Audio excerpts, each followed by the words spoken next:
Hey everybody, how's it going? I thought for fun I would share an old story about a time I had one of the greatest dailies in my animation career, and I wasn't there to actually experience the glory.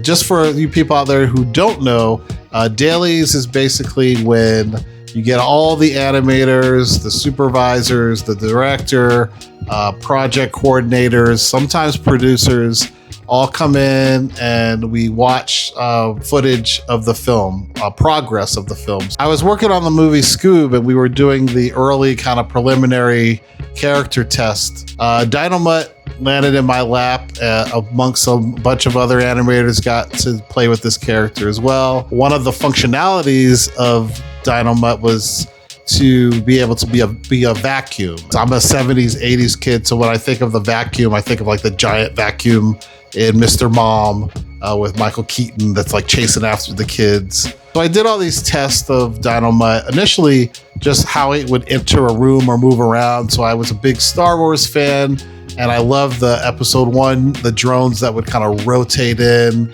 and then like form and do their pew pew pew thing. I did a test where it rolls in, transforms into a vacuum, and then cleans up the mess that it made.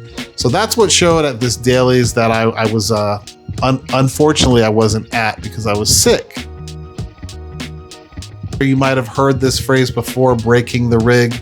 It basically means you're taking a finished rig, or at least like almost to completion of a rig, and you're testing it out, but you're going beyond the limits of what that rig was ever designed to do. Like there might even be cases where there's a control or a body part that's only supposed to be rotated, but then you go in and you translate it however you see fit to achieve your goal. It is basically breaking the rig. That's what I basically did with the Dynamite rig, because there was no one who had designed the rig to say this is how I want this vacuum version of Dynamite to look. I just kind of had to go in and find pieces that I knew I could kind of break and move around.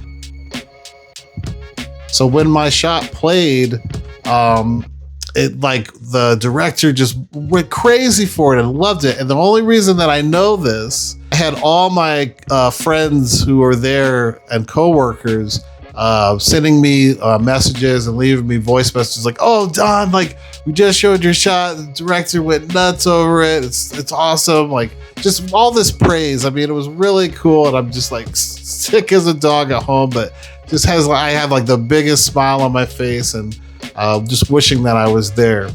But I share this story because like when I think about working on films and the different projects I've worked on and the movies and even like video game stuff and stuff for TV, you don't really remember or think too hard about like the fact that it was like this big IP or that your name was rolling in the credits. Like all that stuff is really cool, especially in the beginning. But the cool thing and when I look back and I think about this stuff is like just how cool of a team I was working with, like to the point of like showing like support for something that wasn't their shot, but collectively was something we were all doing together and coming up. So like when you had those successes, you celebrated them, and you know, they could have waited until I came into work the next day or whenever I was out of my sickness. They could have waited to do that, but no, they took that moment and had to share with me what had happened. And I love that.